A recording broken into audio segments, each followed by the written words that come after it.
Hai guys, welcome back to William Hartanto Channel. Jadi beberapa hari yang lalu nih, saya dapat pertanyaan dari orang yang saya nggak tahu dapat dari mana nomor saya, mungkin dari buku atau dari website atau dari mana yang lainnya. Intinya adalah dalam pertanyaan tersebut, kami diskusi saham bersama, di mana menurut dia saham tersebut akan sulit naik karena yang beli adalah retail. Saya bilang tahu dari mana, gitu kan. Terus dia bilang, secara sederhananya aja ya garis besarnya dalam chat tersebut dia mengatakan bahwa yang disebut dia menganggap retail dengan menyebutkan kode broker tertentu. Ya, dikasih lihat broker summary-nya, ada broker ini katanya itu semua retail, Pak. Nah, pas saya baca saya bilang, "Lu tahu dari mana? Ini siapa yang ngajarin?" gitu. Maksudnya broker tertentu adalah retail atau misalnya memang dia tahu siapa yang di balik broker itu ya. Saya nggak tahu. Saya tanya dulu. Bagaimana Bapak bisa mendefinisikan retail melalui broker tersebut? Kira dia coba bilang, saya nggak tahu, saya cuman tahu dari kode brokernya, karena menurut orang-orang itu kode broker yang dipakai oleh retail. Jadi kalau pasti broker tersebut yang muncul, harga sahamnya akan sulit naik. Katanya begitu yang dia dapat ilmunya. Diskusi kami itu tadi itu adalah diskusi yang menarik dan ilmu yang bisa berjalan jangka panjang. Karena itu saya jadikan video di sini dan tidak perlu menyebutkan tanggal ataupun disclaimer on gitu, nggak perlu karena ini tidak membuka data apa-apa, tapi cuma sebuah pengetahuan umum yang mana kalau nanti di masa yang akan datang jumlah investor semakin banyak, yang mau jadi trader juga semakin banyak, ilmu bandarmologi banyak yang mau tahu, mereka mungkin satu hari akan nyampe ke channel ini untuk tahu tentang hal ini. Melanjutkan tentang bahasan tadi. Jadi, apakah broker tertentu kodenya gitu ya? Kalau kode broker ini adalah retail, kalau kode broker ini adalah bandar. Ini sama seperti kalau orang ditanya, tomat itu buah atau sayur? Gitu kan? Pasti akan ada dua jawaban. Satu bilang buah karena bisa jadi jus tomat, satu lagi bilang sayur karena bisa masuk di sayuran. Misalnya di sop gitu kan, masuk ada tomat. Jadi sebenarnya jawabannya adalah tergantung siapa yang mau ngolah, siapa yang make tomat itu. Dipakai sama tukang jus ya jadilah jus buah tomat. Tapi kalau kalau sama koki-koki gitu kan akan jadi sayuran, ya masuklah jadi sayur. Tapi sebenarnya kelompoknya sendiri apa juga kebetulan saya nggak tahu. Jadi maksud saya adalah kalau kita memperlakukan tomat itu seperti broker, kita juga harus sadar bahwa satu kode broker itu nggak selalu mendefinisikan itu pasti bandar atau pasti retail. Broker itu kan sekuritas. Sekuritas itu tidak ada regulasi yang mengatakan bahwa ini cuma khusus sekuritas untuk bandar, ini cuma sekuritas khusus untuk retail. Nggak ada. Jadi kedua tipe pelaku pasar tersebut boleh buka account di mana aja. Gitu ya. Dan sebagai tambahan, saya sendiri punya akun lebih dari satu, karena saya pisahkan satu untuk yang long term, misalnya untuk dividen, yang satu untuk trading misalnya. Jadi, satu nama aja boleh punya beberapa akun, tergantung fungsinya. Nah, kata lain, kode broker tidak mendefinisikan hal tersebut, sama seperti logika tomat itu buah atau sayur.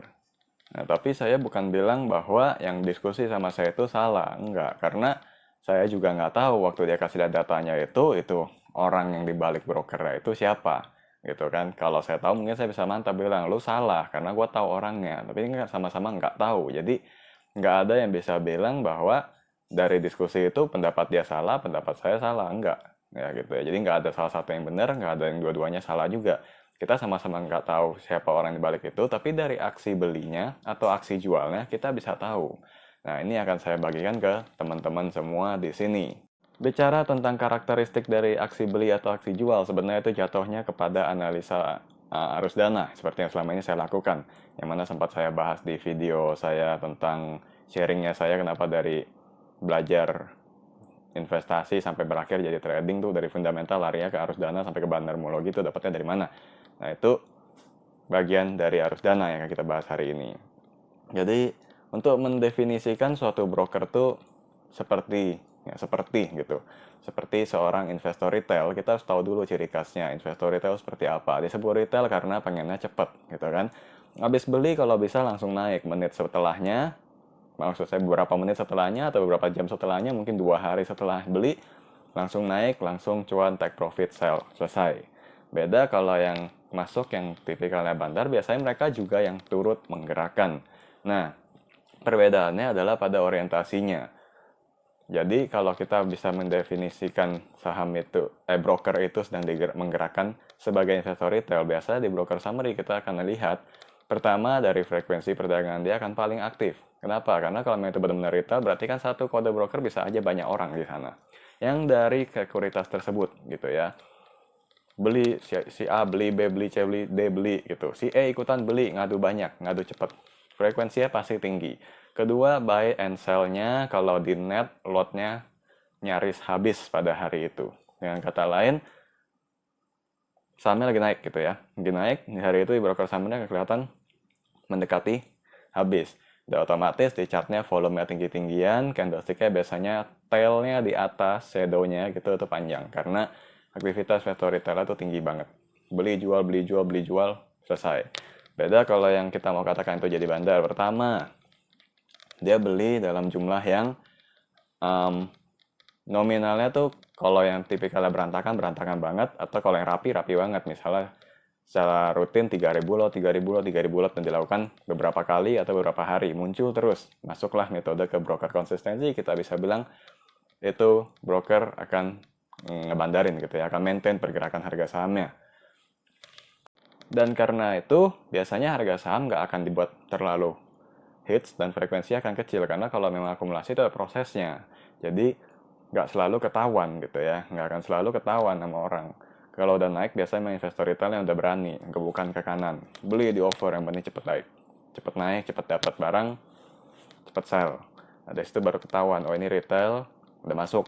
Kalau yang belum, biasanya tuh yang masuk yang broker yang kita sebut bandar itu yang masuknya perlahan-lahan, belinya sedikit demi sedikit atau sekali besar, dan biasanya tidak akan langsung dijual.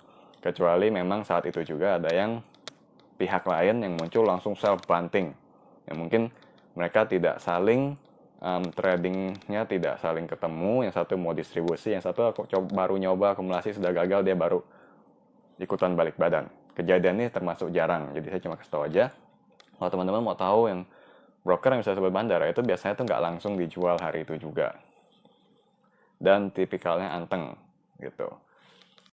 Tapi biasanya mereka yang akumulasi perlahan-lahan, begitu udah naik, juga akan jualan perlahan-lahan. Itu teman-teman bisa pelajarin pada saham-saham yang secara tiba-tiba turunnya nggak bisa stop, langsung ambles dalam. Itu biasanya ada broker yang sama ngejualin juga, atau sekali jualan langsung dalam jumlah besar.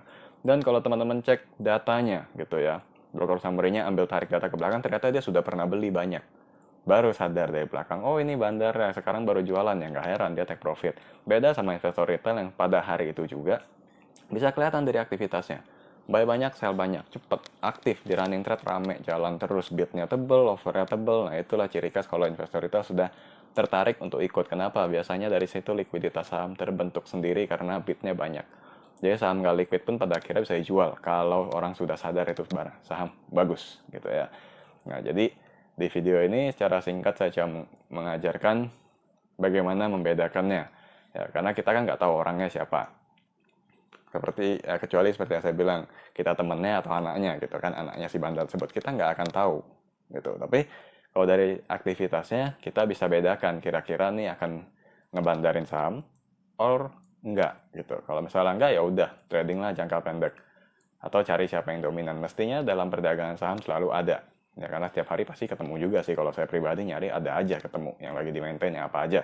Tinggal teman-teman coba juga lakukan dan akan bisa tahu bedanya. Nah, dari situlah kejawab, ini dominannya investor retail atau bukan, atau memang ada project untuk naikin harga saham tersebut, itu akan kelihatan dari sana. Mungkin next time kalau ada contoh kita bisa bahas, karena sejauh ini saya belum kumpulin data apa-apa dan baru saham Harum ya yang pernah saya buat vlog sebelumnya yang berhasil dan naik. Tapi itu kan contoh udah lama. Mungkin next time saya mau cariin lagi yang masih dalam proses. Mudah-mudahan teman-teman bisa pakai untuk siapin strategi. Anggap aja ini pengantar dulu. Semoga menambah wawasan. Sampai ketemu lagi pada vlog berikutnya. See you again.